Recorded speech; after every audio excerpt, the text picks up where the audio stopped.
On peut passer au point numéro 3, donc c'est le schéma de coopération et de mutualisation de la métropole nantaise pour participer à un groupement de commandes pour une prestation d'architecte conseil métropolitain. Christian. Bon, alors, vous avez tous lu le document, il y a certainement des choses qui ont pu vous interpeller. Ce qui est important de retenir sur c'est que le PLUM, comme le PLU avant, il y avait zonage et règlement.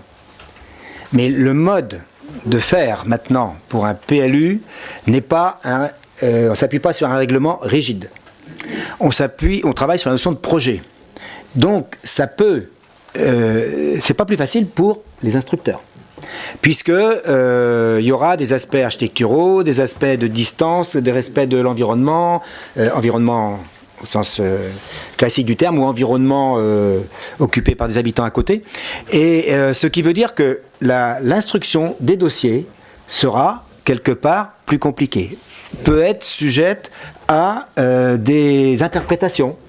Et donc l'idée c'est quand même qu'on essaye d'avoir quelque chose de cohérent et des réponses, comment dire, les plus équitables possibles par rapport aux projets que peuvent présenter les habitants. Donc cette difficulté a été perçue par un certain nombre de communes et qui ont formulé cette demande à Nantes Métropole de s'inscrire dans un groupement de commandes pour avoir une prestation d'architecte conseil par rapport à ces questions que j'ai évoquées. C'est vraiment la nouvelle manière d'envisager la construction dans le nouveau plume qui fait que ça complique quand même les choses. Et vous vous souvenez du CBS sûrement, qui consiste à dire si vous mettez 2 arbres, si vous mettez de l'espace vert, vous allez pouvoir avoir des droits à construire plus importants, et inversement, si vous respectez pas la nature sur votre parcelle, eh bien s'il n'y a pas assez d'endroits où l'eau peut s'infiltrer, si c'est pas suffisamment vert, eh bien votre projet peut être repoussé. Donc tout ça c'est quand même un peu plus compliqué, c'est nouveau. D'où la nécessité qui a été formulée par un certain nombre de communes de dire ça serait bien qu'on ait quand même des conseils. Or, dans le passé, il y avait, qui faisait office de conseil, le CAUE. Le CAUE, comme vous le savez, était financé essentiellement par le département et quelques autres subventions. Le département, on lui a fait comprendre il pouvait continuer à le faire, mais ça c'était bien gentil, mais il fallait qu'ils se ressentent sur leur mission. Et donc, comme on leur file des missions nouvelles en matière de social en particulier, et sans leur donner les moyens de le faire, les départements, ils arrêtent les trucs qui ne sont pas obligatoires. Donc, résultat, on avait avant des services du CAUE qui auraient pu ici être force de proposition et de conseil. Du coup, ils ne sont plus là. Donc, les villes de la métropole, un certain nombre de villes de la métropole ont demandé à ce qu'il y ait un groupement de commandes. Alors, le groupement de commandes, il concerne les communes qui sont listées, les Sornières faisant la 12e, puisque c'est marqué 11 sont engagés. Et la 12e, ensuite, c'est les Sornières. Sachant qu'en fait, il y a Brin qui ne figurait pas là, dans les 3 lots, et renseignement pris. Brin est sorti. Est sorti, c'est retiré. Alors, pourquoi certaines communes se retirent? Peut-être qu'ils n'ont pas jugé que c'était opportun de le faire. D'autres ont sans doute les moyens en interne pour le faire, mais vous voyez que la ville de Nantes s'y associe, alors que Rezé, Saint-Herblain n'y sont pas. Bon, voilà. Après, moi je ne sais pas, je ne lis pas, on n'a pas questionné les avis des différentes communes.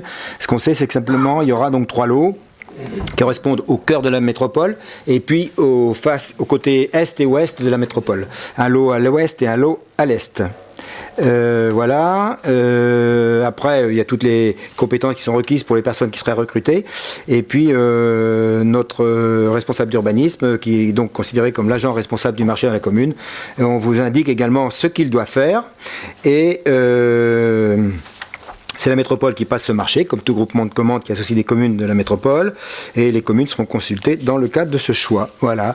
La durée de la prestation, qui ne figure pas sur le document, on me l'a fait remarquer avant le conseil, donc je vous donne la réponse, c'est 2 ans reconductibles une fois. en haut de la page 3. Et le coût horaire est de 80 à 100 euros par heure, sachant que c'est pas l'heure que va faire la personne ici qui est comptée, évidemment, c'est l'ensemble de sa tâche, puisqu'il aura des travaux à faire, après des rapports rédigés, etc., etc. Et ensuite, pour la commune, ça a été estimé à 60 heures pour l'année, donc ce qui nous ferait un surcoût annuel qui irait de 4 800 à 6 000 euros. Et les prestations sont répétées sur les mois. Enfin bon, après ça c'est des détails d'organisation. Je ne sais pas si j'étais assez complet, pas été trop rapide. Erwan, ça va Non, bah, je sens moi. Est-ce que vous avez des questions? Oui, j'ai une question, Christian. Je réfléchis moins vite que les autres. Non, j'ai juste une question. Comment s'articule ce schéma de coopération avec les conventions que nous avons signées l'année dernière, en novembre 2017 ? C'est le point d'après. Non, mais les conventions, on en signe un certain nombre, comme ce qui portait c'est ce qui est marqué après sur le SIG, c'est des conventions. Et là, c'est différent, on fait une prestation qui va durer en temps limité, là, et donc c'est pas du tout le même. C'est un marché de travaux en quelque sorte qu'on passe. Un groupement de commandes, c'est ça. C'est comme on fait des groupements de commandes pour l'électricité ou pour le gaz, avec des fois la métropole, des fois il y en a qui le font avec la métropole, d'autres fois pas. Donc pour moi, c'est ça la différence. Vincent.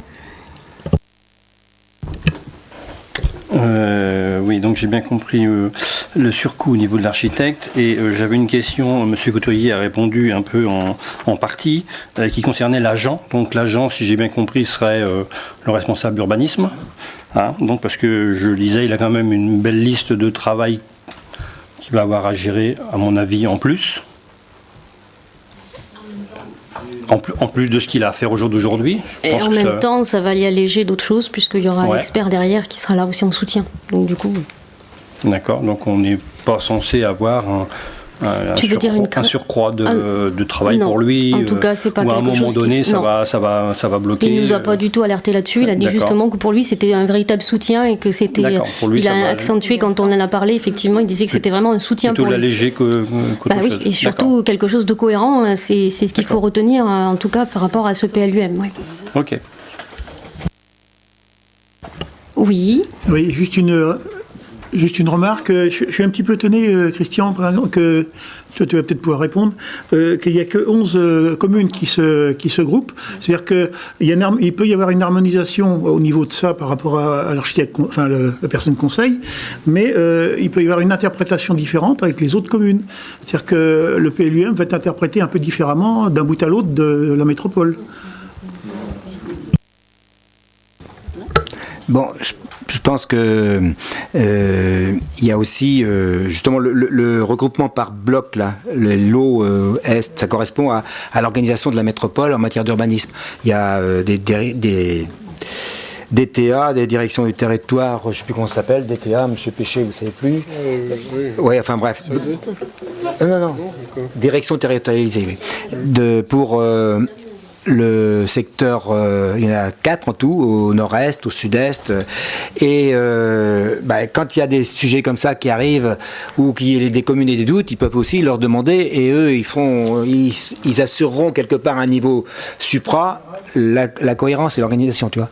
Parce que c'est quand même ces directions territorialisées avec lesquelles on travaille, nous, quand on fait des projets d'aménagement, choses comme ça. Donc je pense que c'est là que se fera la cohérence. Après, c'est plus du ressort des maires, de faire ce choix ou pas, de se donner les moyens de mieux être, de mieux conseiller pour bien appliquer le nouvel esprit du plume. Et après, on fait le choix ou pas. C'est aussi en support aux élus. C'est écrit, c'est pas qu'aux agents, c'est un support aux élus aussi. Ça nous permet aussi de nous pouvoir voir les projets un petit peu plus précisément. Et je veux dire, on peut pas imposer aux communes, c'est la preuve que la métropole n'impose pas aux communes de rentrer dans ce genre de schéma de coopération. Donc du coup, c'est la liberté à chaque maire, comme le disait Christian, de le faire ou pas. En tout cas, nous, nos agents, notre personnel en urbain, estiment que c'est un véritable soutien pour eux et que c'est vraiment effectivement quelque chose qui va être important pour eux. Justement, c'est là mon étonnement que d'autres communes n'en profitent pas, quoi. Voilà, enfin bon.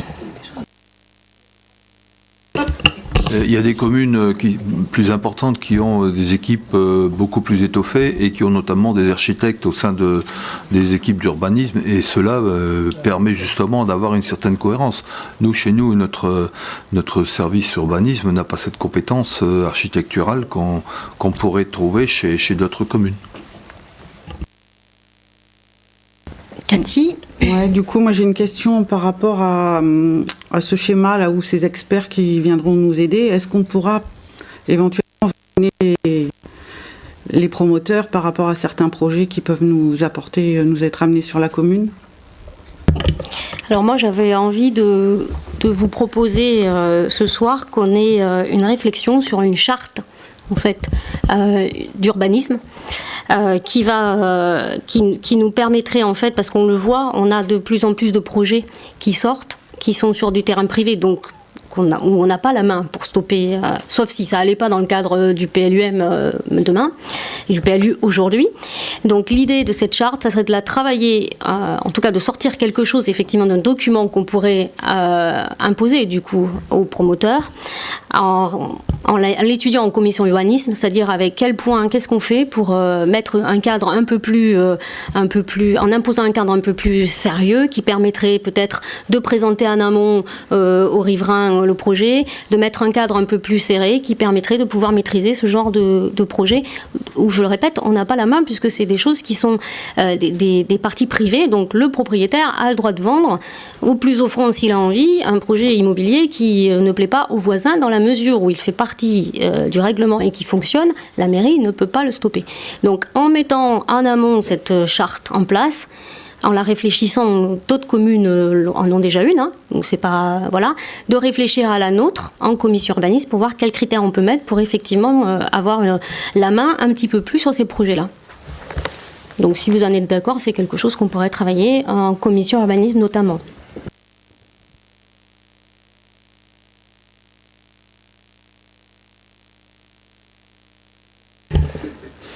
Est-ce que vous avez d'autres questions? Donc je mets au... Juste moi, j'aimerais bien savoir si globalement on est d'accord pour mettre en place cette charte ou pas.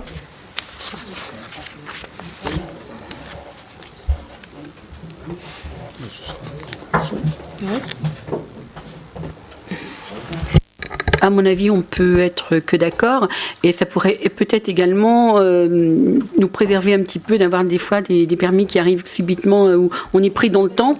Donc ça pourrait peut-être nous donner un peu plus de temps de réflexion. Donc je pense qu'effectivement dans cette charte, il y a un délai déjà aussi de dépôt. Enfin moi personnellement, je suis pour. Dédé, tu notes, puisque c'est ta commission. Du coup, si tu es d'accord avec ça, je propose que ça soit quelque chose que tu puisses voir avec ta commission assez rapidement. J'ai noté, Merci. Du coup, est-ce qu'on peut passer du coup au vote? Christian, je te laisse, c'est toi. Hein? Moi, alors, pour ce schéma... Non, mais je croyais que j'avais fini, moi. Pour ce schéma de coopération et mutualisation de la métropole nantaise, non, c'est pas celui-là, c'est pour le schéma... participation à un groupement de commandes pour une prestation d'architecte conseil. Pour ce point numéro 3, êtes-vous... Qui est contre? Qui s'abstient? Qui est pour? Donc unanimité. Merci